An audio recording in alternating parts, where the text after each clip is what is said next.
Hey everybody, Matt Wood here with MW Media, and welcome to our first ever official episode. MW Media is going to be a couple of things. First off, it's going to be tutorials. I want to take all my knowledge of being a DIY filmmaker and show it to you guys and teach you what I know. And if there are things you already know, then maybe you'll see that I have other solutions that you didn't think of before, or vice versa.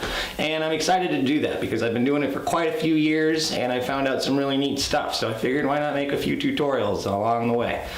Number two, it's going to be a combination of short films and sketches and like little scenes, and we're going to be using all of these to kind of like reverse engineer them so that we can kind of show you exactly how we did it, exactly what we're up to, and then that way you can kind of follow along and maybe utilize that information and knowledge in your own projects. We're going to be focusing on a few things, primarily visual effects, cinematography, and motion graphics, as those are the three things that I'm the biggest into. To start off, for the first ever episode, I'm pretty sure you guys have all watched Stranger Things. It's great, and you've already probably finished season 2 and binged on it over the course of 4 days and like didn't leave your couch, and it was probably awful, and we all probably smell really bad. But just like you, I'm sure that we're all pissed that we have to wait another year for season 3 because I just want to know what happened. And also, what about Barb? What are we doing here? This house is 3 blocks away and We can't park in the driveway. Are you serious? Yeah, the neighbors might see. This is so stupid. I'm just gonna drop Calm you down, off. Barb, come on. You promised that you'd go. You're coming. We're gonna have a great time. He just wants to get in your pants. What about Barb? Poor Barb. Anyway, today's episode, we're going to be following through a little mini scene showing you guys how to recreate the effects and the environment of the Upside Down. Something I've wanted to do since season 1, and I don't know why I didn't hop on that bandwagon before. After Effects, a little bit of a full disclosure, these tutorials are going to be designed for individuals that already know the software, at least for now. We'll probably start going into some basic tutorial stuff in a separate playlist once we get a couple more episodes under our belt. But to begin with, we're just going to start with what we know, and so that's what we gonna do. So if you are not familiar with After Effects and you're not familiar with the majority of the plugins we're going to be using, then find some more tutorials because we haven't done them yet. All right, so let's get started. We have our shot here, which we've dragged into a new comp. And if we go into our composition settings, you can see that we're shooting in 1920 by 1080 full HD at 29.97 frames per second with a locked aspect ratio. So, also for the ease of editing this shot, we decided to do it locked down on a tripod. We didn't want to get too crazy to start out with, so we wanted to keep things simple. So here we are. First thing we are going to want to do is we're going to want to start figuring out how to do some of our vine placement, because something about the Upside Down was that everything was covered in these kind of gruesome viney textures. So we found this really cool kind of low resolution vine texture with a nice white background, which is going to let us turn it into an overlay later. So we're going to drag that into our comp over the top, and we'll see that it just kind of pops in here. Now what we're going to do is we're going to come down here and you can toggle F4 to change your track options, and we're going to click on 3D. This is going to give us a little controller here which allows us to rotate it in 3D. We're going to change the transfer mode to multiply, and what this is going to do is delete the white and just leave the black spectrum and allow us to essentially copy and paste this to wherever we want. So the first thing we want to do is we want to line it up with our wall of the house here. So we're just going to hit W on our keyboard and click on our little 3D control here. Now we can start rotating this where we need it. So let's scooch it in here just a bit. Maybe we'll raise it up a little. And what we're going to do is we're going to take the bottom here and hit Shift, and we're going to drag it out to try and cover the entire wall. And then we're also going to drag it upwards until it covers the majority of the house. So that's already looking pretty good, and it looks like we have a pretty nice angle on it here.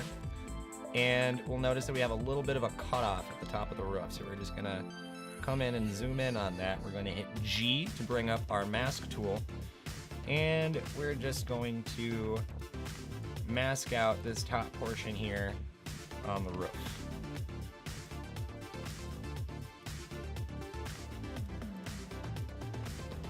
Now we'll notice that that deletes everything, so what we want to do is we want to come down, hit F4 again. We're going to click on it, hit M for mask, and we're going to go to subtract. And that's going to replace that section there for us.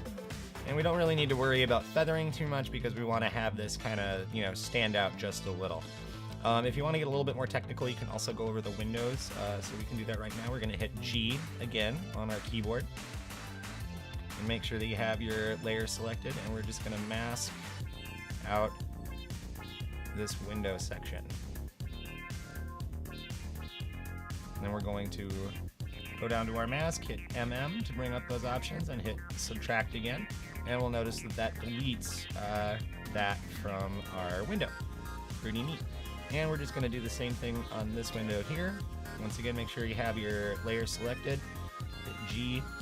And we're going to select this little portion of the window. Click on our layer again, hit MM to bring up all 3 mask options, and come back down to subtract. And there we go. Pretty darn good start. And this is starting to kind of start giving us the vibe that we want, but we also want to overlay it on the ground. So we're going to take our vine texture that we had previously and drag it back into our comp. And we're going to do the exact same thing that we did last time. We're going to switch it to multiply. Hit F4, change it to a 3D layer, and we're going to rotate it down so that it matches our ground plane. And we'll just drag down here, and we can even kind of rotate it a little bit to try and match the angle of the house. And we'll just drag it back out again.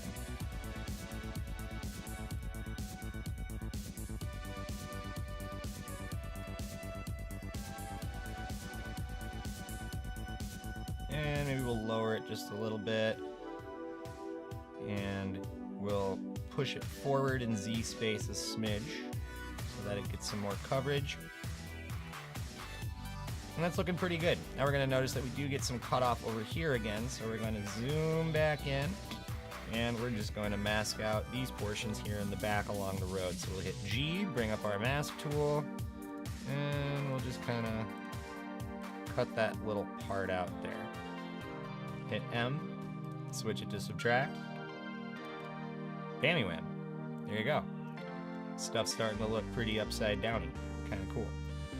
So now that we have this all set up with our vines, the next step that we want to do is we want to start creating a bit of the particle systems that are going to be floating around. If you remember in the upside down, there's always these cool kind of floaty particles. So what we're going to do, we're going to go to layer, we're going to hit new, come down and create a new solid. And we'll just name this upside down particles and hit OK. Now, since this is a black solid, we're going to have to go in and start adding our effect to the solid layer. So we're going to go to Effect, and we are using Trap Code Particular from Red Giant, which is a really great particle distribution program. So now we'll see that as we scrub through, that we're just getting these kind of cloudlet particles that are just kind of emitting from nowhere. So we want to go into our effects builder, and we'll notice that we can see our base effect here. So we're going to bring up our drop down, and we're going to be using the deep box area setup. And this is just kind of a nice, slow moving, zero gravity kind of floaty particle system, kind of like dust or something. However, we'll notice that a lot of these particles are just kind of circles. So we're going to come down to our particle options, and we're going to change it from a sphere to a cloudlet. This is just going to give all of the particles a little bit more feather, and they'll diffuse very nicely within 3D space. And we're going to hit OK. It's already starting to look pretty neato. Now, in order to kind of get the particles where we want, we're just going to take our particle layer and we're just going to drag it to the left so that the particle system has already created enough particles before it actually comes into the shot. So this is already starting to look pretty cool. Now we're going to notice that these particles seem a little flat. They're not necessarily really pushing back into the shot at all. So what we can do is come into our emitter options, and we want to go into our Z emitter. And we're just going to drag it out like crazy. And if you want to do that faster, you can hit Shift on your keyboard and then pull it back. And this is just going to give our particles a little bit more depth in Z space, which is starting to already, once again, look pretty cool. And if you want to position where the emitter is actually coming from, you can grab that little point and kind of move it so that it starts to float around a little nicer for you. The thing we want to work on here is our color correction, because the upside down has a very dark, kind of crazy, gloomy look to it. So now that we've come in, we're going to create an adjustment layer by going into Layer, New, and Adjustment Layer. What an adjustment layer is it's a layer that if placed above other layers will essentially affect everything below it, but it's not like a visible layer like a solid is. So since we shot this during the day, the first thing we want to do is darken it up a bit. So we're going to come into Effect, Color Correction, and Curves. And we're going to just drop this down a little, and this is going to kind of give us this nice kind of dark effect, and we want to kind of up the contrast a little, so we're just going to adjust the curve until it starts feeling around how we want. And it's starting to look pretty good. We can come up into the blue spectrum, and we can kind of up the blue a little bit, and this will kind of start giving us that really cool tripedelic day for night effect, and it'll also kind of help blend in some of our overlays with the vines a little better. So that's starting to look pretty cool. So the next thing we want to do is we're going to actually do a full color correction, and we're going to be using another plugin from Red Giant called Magic Bullet. So we're going to come down to Magic Bullet, and we're going to be using Looks. Looks is a color editing and color grading plugin.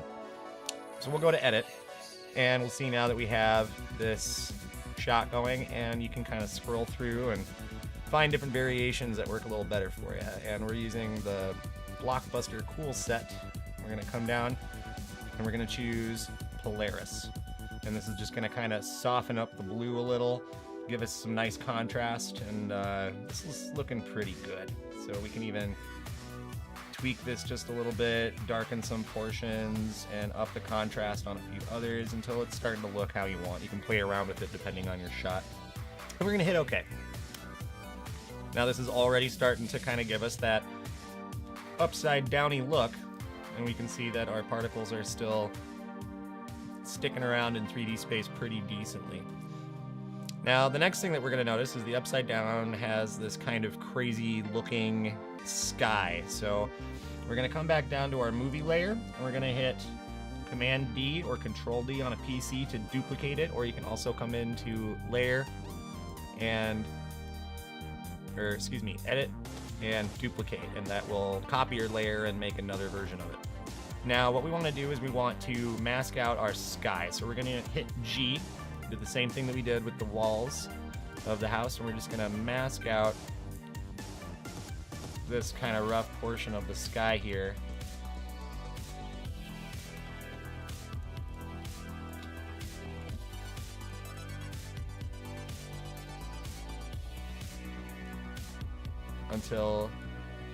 And that's looking pretty good. And if you want to see what you've got masked, you can turn your other layers off and get a pretty good look for it. Now since we have this masked out, we want to click, we're going to toggle F4 again, and we're going to switch the transfer mode to multiply. And this is going to allow us to put whatever we want behind this.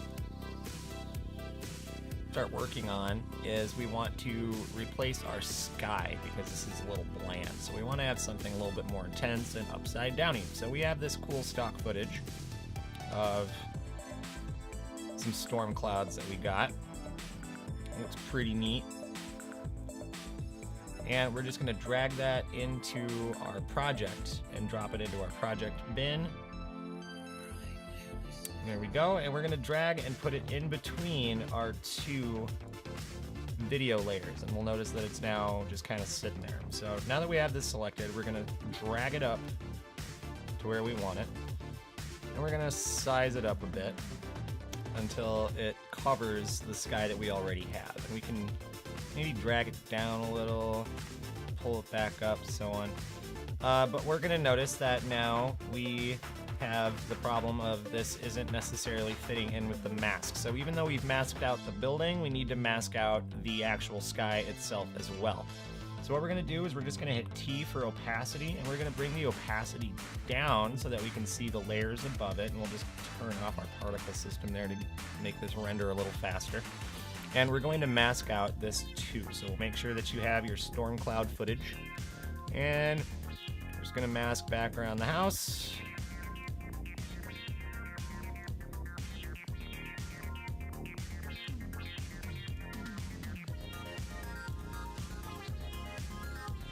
And there we go.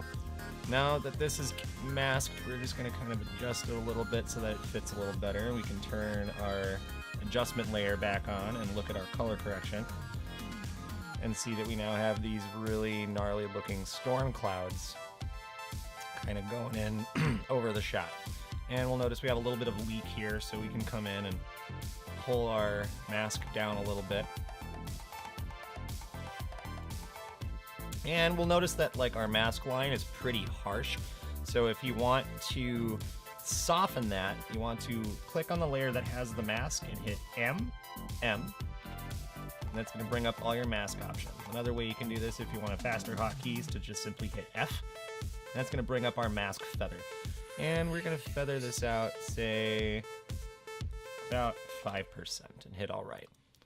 And now we'll see that once again we're getting a little bit of a bleed because of the feather, so we're going to reselect that layer and we're just going to kind of scale our mask up a little bit so that the feathering overlays all of our lines. And that's looking pretty cool. So now we have these really awesome dark and stormy clouds. Not too shabby. You can also play around with other color spectrum options with this. We're just doing something kind of basic right now just to kind of try and give it a little bit more of a cinematic look, but that's looking all right so far.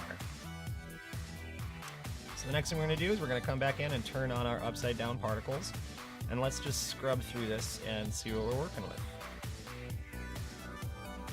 And this is looking pretty good.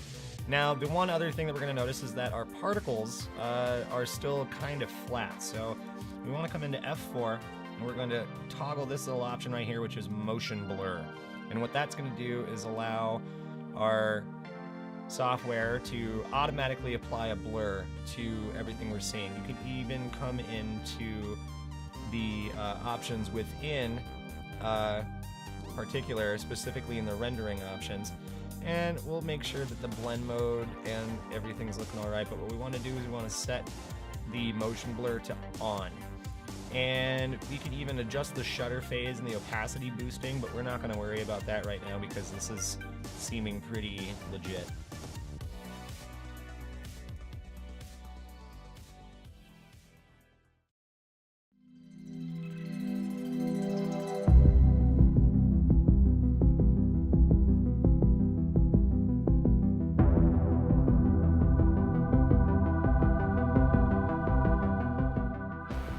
There you have it. We have this cool sort of upside downy effect going on. Pretty neat, eh? And the cool thing about this too is if you want to, the same particle system and color correction setup can be used for a variety of other effects like snow, rain, fog, you name it.